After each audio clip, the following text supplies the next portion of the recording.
Executive supreme court کے اختیارات میں مداخلت نہ کرے، انکوائری کمیشن بنانے سے پہلے ہم سے پوچھا تک نہیں گیا۔ مبینہ آڈیو لیکس انکوائری کمیشن کے خلاف سماعت کے دوران چیف جسٹس کا شکوہ۔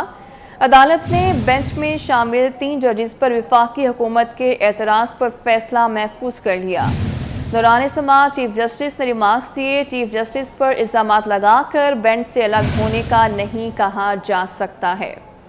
بات کریں گے امانت گجکوری ہمارے ساتھ موجود ہیں۔ امانت بتائیے گا۔ جی، سپریم کورٹ نے مبینہ آڈیو لیکس کی تحقیقات کے لیے انکوائری کمیشن کے خلاف درخواستوں پر سماعت کی ہے۔ چیف جسٹس پاکستان کی سربراہی میں 5 رکنی لاجر بینچ تھا جس نے سماعت آج مکمل کر لی ہے۔ اٹارنی جنرل منصور عثمان آوان اور درخواست گزار عابد زبیری کے وکیل شعیب شاہین نے آج اپنے دلائل دیے اور دونوں فریقین کے وکلاء کے دلائل مکمل ہونے کے بعد عدالت نے کیس کا فیصلہ محفوظ کر لیا اور عدالت اس نقطے پر اب اپنا تحریری جو فیصلہ ہے وہ جاری کرے گی کہ وفاقی حکومت نے بینچ پر جو اعتراض اٹھایا تھا جس میں چیف جسٹس پاکستان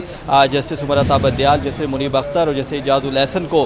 بینچ سے الگ ہونے کے لیے درخواست دائر کی تھی، وفاقی حکومت نے آج بینچ سے الگ ہونے کی جو درخواست تھی اس پر دلائل مکمل ہوئے ہیں اور عدالت اس پر اپنا فیصلہ جاری کرے گی۔ کیس کی سماعت کا آغاز ہوا تو اٹارنی جنرل نے اپنے دلائل کا آغاز کیا اور اٹارنی جنرل نے سپریم کورٹ کے فیصلوں کے حوالے دیے جس میں یہ بتایا گیا کہ اگر ججز کا مفاد یا ذاتی دلچسپی کسی کیس میں سامنے آ جائے تو وہ اس کیس میں نہیں بیٹھ سکتے اور ججز کو الگ ہو جانا چاہیے۔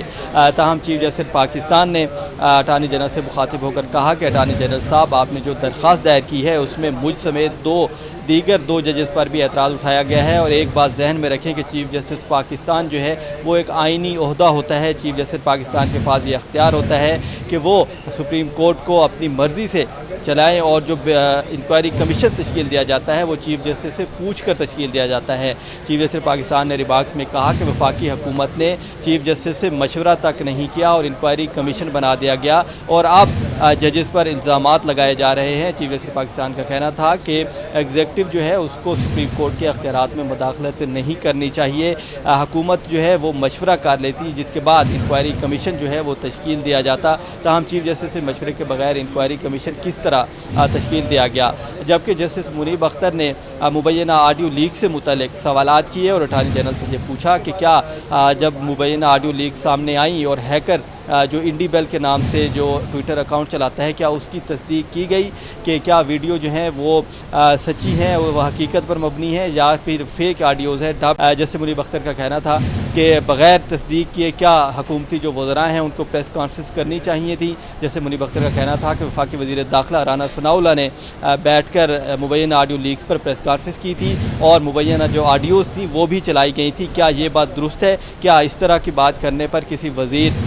یا جو حکومتی عہدیدار ہیں ان کو استعفیٰ نہیں دینا چاہیے؟ جس پر اٹارنی جنرل کا کہنا تھا کہ اگر کسی وزیر نے پریس کانفرنس کی ہے تو وہ انفرادی طور پر ہوگی، اگر کابینہ کا کوئی اس طرح کا فیصلہ ہوتا تو میں ضرور اس کا دفاع کرتا۔ میں کسی انفرادی وزیر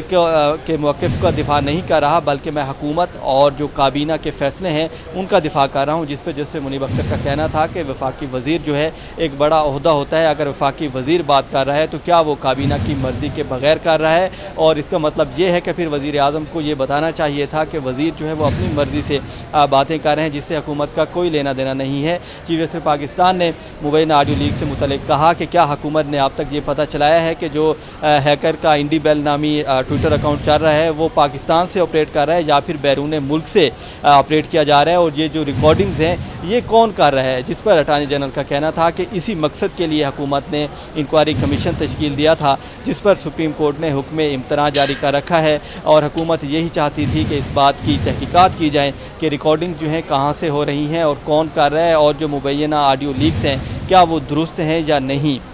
تو آج اٹارنی جنرل اور جو شعیب شاہین درخواست گزار عابد زبیری کے وکیل تھے انہوں نے بھی دلائل دی اور شعیب شاہین کا یہ کہنا تھا کہ عدلیہ کی آزادی کا سوال ہے اس کیس میں اور حکومت جو ہے وہ مسلسل عدلیہ کی آزادی کے خلاف جو ہے وہ تقاریر بھی کی جا رہی ہیں اور مظاہرے بھی کیے گئے۔ تو عدالت نے دونوں فریقین کے وکلاء کے دلائل سنے، دلائل مکمل ہونے کے بعد اب اس نقطے پر فیصلہ محفوظ ہو گیا ہے کہ بینچ پر جو اعتراض کی درخواست محفوظ کر لیا گیا ہے جو کہ کچھ دیر میں سنا دیا جائے گا۔ امانت، بہت شکریہ آپ کا۔